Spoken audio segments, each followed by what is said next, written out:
Hello everyone. सो आज का हमारा टॉपिक है इन्वर्जन ऑफ यूट्रस। आप इसे याद रख पाए इन्वर्जन का मीनिंग, सो आप इस तरीके से याद कर सकते हैं कि जो इनसाइड वर्जन है यूट्रस का वो हमें आउटसाइड नजर आएगा। ठीक है, मतलब जो यूट्रस का इनवर्जन है, मतलब जो यूट्रस अंदर से दिखाई देता है वो हमें आउटसाइड विजिबल हो रहा है, तो उसे हम बोल रहे हैं इनवर्जन ऑफ यूट्रस। ओके, सो ये मेरा मेथड है लर्न करने का, इनवर्जन ऑफ यूट्रस। जब मैं स्टडी किया करती थी तो किस तरीके से लर्न करती थी टर्म्स को, तो इनवर्जन ऑफ यूट्रस हम बोल रहे हैं, मतलब जो वर्जन है यूट्रस का इनसाइड वर्जन हमें आउटसाइड शो हो जाएगा, विजिबल हो जाएगा, उसे हम बोलते हैं inversion of uterus. So uterus हमें किस तरीके से शो होगा, उसकी पोजीशन क्या रहेगी, तो हम क्लासिफिकेशन देख रहे हैं, classification of uterus, inversion of uterus. ठीक है, तो इस कंडीशन को हम किस तरीके से क्लासिफाई करेंगे, इसको हम 3 डिग्रीज में क्लासिफाई करेंगे। First degree inversion, second degree inversion and third degree inversion. तो देखिए, in the first degree inversion of uterus, जो यूट्रस है वो अभी इंटरनल ओस के जस्ट अबव प्रेजेंट है, इंटरनल ओस। अब इंटरनल एंड एक्सटर्नल ओस हम किसे बोल रहे हैं, देखिए ये हमारी यूट्राइन कैविटी है, यहाँ पर सर्विक्स प्रेजेंट है एंड ये है वेजाइनल वॉल्ट। ठीक है, ये वेजाइनल वॉल्ट है, तो अगर सर्विक्स की ओपनिंग मतलब यूट्राइन कैविटी में हो रही है तो इसको हम बोलते हैं इंटरनल ओस। इफ जो सर्विक्स की ओपनिंग है वो वेजाइनल वॉल्ट में हो रही है तो ये वाला जो एरिया इसे हम बोलेंगे एक्सटर्नल ओस।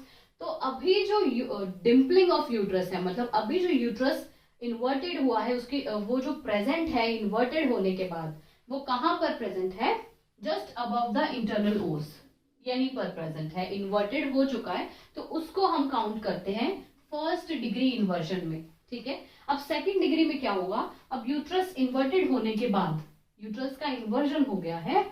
ठीक है, अब यूट्रस का जो फंडस है वो हमें कहाँ शो होगा, जब हम वेजाइनल एग्जामिनेशन करेंगे, इनटू द वेजाइनल वॉल्ट। अब वो सर्विक्स को क्रॉस कर चुका है, इंटरनल ओस को क्रॉस करके सर्विक्स से आकर के एक्सटर्नल ओस को भी क्रॉस कर चुका है, अब आ गया है वेजाइनल वॉल्ट में, अब यहीं पर ही प्रेजेंट रहेगा। तो थ्रू वेजाइनल एग्जामिनेशन हम इसे डायग्नोज कर सकते हैं इस कंडीशन को। तो अगर वेजाइनल वॉल्ट में प्रेजेंट है अभी यूट्रस इन्वर्टेड होने के बाद, तो हम उसे बोलते हैं second degree inversion. In the third degree inversion uterus हमें आउटसाइड द वेजाइना शो होगा, जो भी इन्वर्टेड पार्ट्स हैं सर्विक्स के, वेजाइना के, यूट्रस के, वो हमें आउटसाइड शो होंगे। साथ ही साथ यूट्रस इन्वर्टेड हुआ है, एंडोमेट्रियल लेयर भी हमें यूट्रस की शो हो जाएगी, जो बिल्कुल ही इनर मोस्ट लेयर होती है यूट्रस की, उसे हम बोलते हैं third degree inversion of uterus. ठीक है, तो अब हम देखते हैं कि इस कंडीशन को जो अराइज कर रहे हैं, ऐसी कौन सी कंडीशंस हैं, कौन से ऐसे फैक्टर्स हैं, इसके कॉज क्या है वो हम देख रहे हैं। तो अब हम देख रहे हैं causes of inversion of uterus, इसके इस कंडीशन को अराइज जो ये कंडीशन हो रही है इसके क्या कॉज हैं। तो देखिए, स्पॉन्टेनियस मतलब खुद से ही हो जाना, इंड्यूस मतलब इस कंडीशन को कुछ ऐसे फैक्टर्स हैं जो कि इस कंडीशन को अराइज कर रहे हैं। तो पहले हम देखते हैं स्पॉन्टेनियस इन्वर्जन, मतलब अपने आप से इन्वर्जन किस तरीके से हो रहा है। अब ये यूट्रस है, ठीक है, अब यहाँ पर हमारा अपर यूट्राइन सेगमेंट में प्लासेंटा इम्प्लांट था। अब कोई ऐसी कंडीशन अराइज हुई जहां पर प्लेसेंटल साइट में क्या प्रेजेंट हो गई है, एटोनिसिटी। एटोनिसिटी का मतलब है, देखो एटोनी का मतलब समझिए पहले आप, टोनी रिलेटेड है टोन से, ठीक है, अब इसके आगे ए लग गया, ए रिलेटेड है एब्सेंस से, मतलब कि एब्सेंस ऑफ टोन, मतलब जो ये साइट है यहाँ, ये वेल कॉन्ट्रैक्टेड साइट नहीं है, ये साइट बिल्कुल अभी है रिलैक्स, इसे होना चाहिए well contracted. Uterus after expulsion of placenta क्या हो जाता है, बिल्कुल ही कॉन्ट्रैक्ट हो जाता है। ओके, बट अगर यूट्रस जो है वो रिलैक्स है, वेल कॉन्ट्रैक्टेड नहीं है। अब वेल कॉन्ट्रैक्टेड यूट्रस नहीं है, यूट्रस रिलैक्स है, इंट्रा एब्डोमिनल प्रेशर इंक्रीज जा रहा है, इंट्रा एब्डोमिनल प्रेशर क्यों इंक्रीज जाएगा, अगर हम कुछ कफिंग करते हैं, अगर वुमेन कफिंग करती है, स्नीजिंग करती है, तो इस केस में एटोनिसिटी प्रेजेंट है, इंट्रा एब्डोमिनल प्रेशर इंक्रीज जाने की वजह से क्या हो सकता है, यूट्रस की जो एटोनिसिटी की प्रॉब्लम थी उससे यूट्रस जो है वो इन्वर्टेड हो सकता है, ठीक है, इन्वर्जन ऑफ यूट्रस की कंडीशन अराइज हो सकती है। तो इसे हम बोलेंगे स्पॉन्टेनियस कॉज, मतलब खुद से ही हो जाना, बिकॉज वहां एटोनिसिटी प्रेजेंट थी। अब इंड्यूस्ड वाले केस में क्या है कि हमने ऐसा क्या किया, कौन सी ऐसी कंडीशंस थी जिसके रिजल्ट में हमें इन्वर्जन ऑफ यूट्रस शो हो रहा है। तो देखिए, अगर हम कॉर्ड पुलिंग करते हैं, कॉर्ड पुलिंग, अम्बिलिकल कॉर्ड को हम पुल कर रहे हैं, सॉरी, अम्बिलिकल कॉर्ड को हम पुल कर रहे हैं, ठीक है, तो उस केस में भी क्या हो रहा है, जो यूट्रस है वो इन्वर्टेड हो सकता है, ठीक है। नेक्स्ट है सेकंड केस में, देखो क्या होगा, पार्शियली सेपरेटेड प्लासेंटा है, पार्शियली सेपरेटेड प्लेसेंटा, मतलब कंप्लीटली अभी सेपरेट नहीं हुआ है, तो भी हम क्या कर रहे हैं, कॉर्ड पुलिंग कर रहे हैं ताकि प्लासेंटा जो है वो फुल्ली सेपरेट हो पाए, प्लासेंटा का एक्सपल्शन हो जाए, जैसे कि होता है थर्ड स्टेज ऑफ लेबर में। तो उस केस में भी यूट्रस क्या हो सकता है, इन्वर्टेड हो सकता है, ठीक है। अब हम देखते हैं इस कंडीशन को, अगर ऐसी कोई कंडीशन अराइज हो गई है, यूट्रस जो है वो इन्वर्टेड हो गया, उसे हम किस तरीके से डायग्नोज करेंगे, तो इतना तो आप जान ही गए हो, थ्रू वेजाइनल एग्जामिनेशन ही हम इसे डायग्नोज कर पाएंगे। एब्डोमिनल एग्जामिनेशन भी हम इसे इसमें करेंगे, एब्डोमिनल एग्जामिनेशन तो आपको पता है मेनली फिजिकल एग्जामिनेशन की बेसिक 4 टेक्निक्स होती हैं, इंस्पेक्शन, पैल्पेशन, परकशन, आस्कल्टेशन। तो हम उन टेक्निक्स का यूज करके क्या करेंगे, पैल्पेशन टेक्निक का यूज करेंगे, जो कि फिजिकल एग्जामिनेशन का टेक्निक है, उसे हम पैल्पेट करके देखेंगे।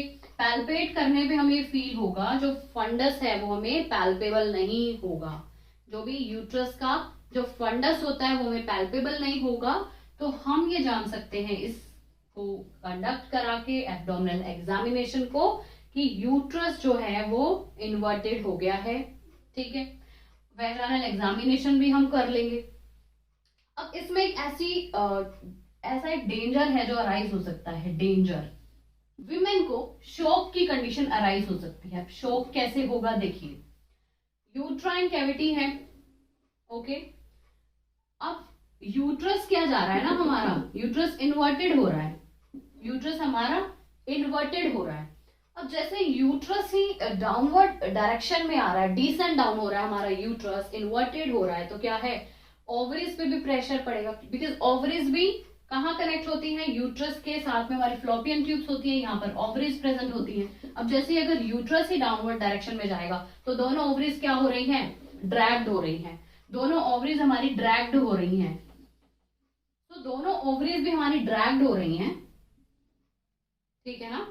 तो इससे भी जो लिगामेंट्स है ना उन पे प्रेशर पड़ सकता है, जो विमेन है वो शॉक में जा सकती है, ठीक है।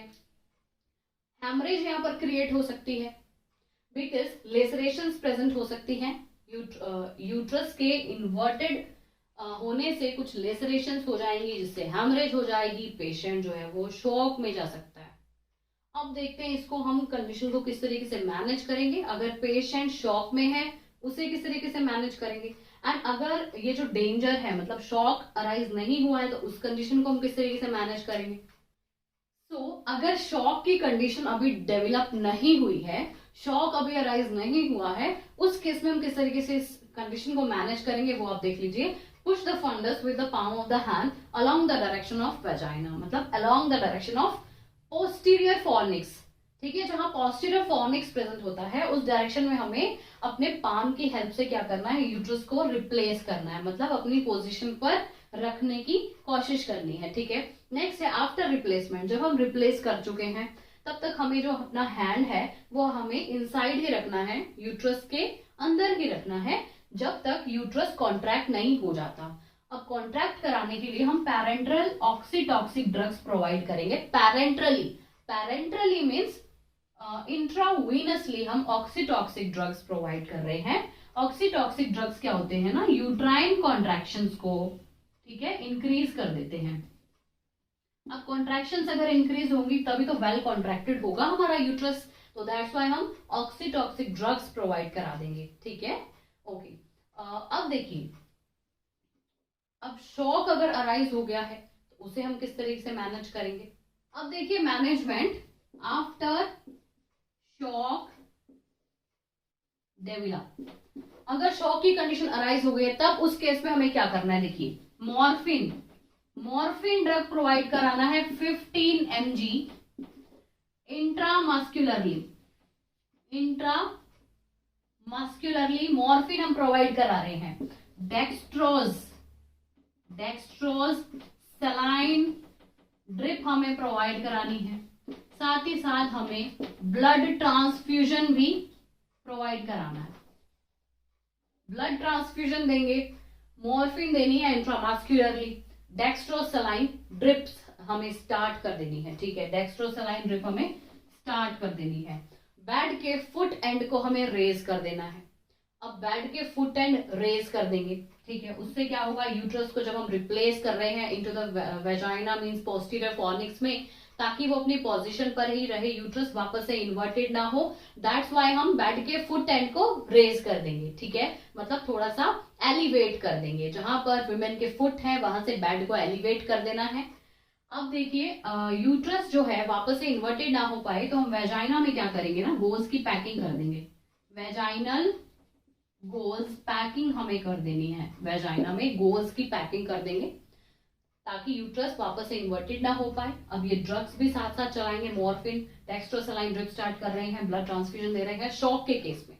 तो आज हमने ये स्टडी किया इन्वर्जन ऑफ यूट्रस किसे कहते हैं। तो आई होप आपको एक कंडीशन क्लियर हो गई होगी, वीडियो क्लियर हो गया होगा। एंड इस वीडियो को अपने फ्रेंड्स के साथ शेयर जरूर करना। Do like share and comment to my YouTube channel which is nursing is N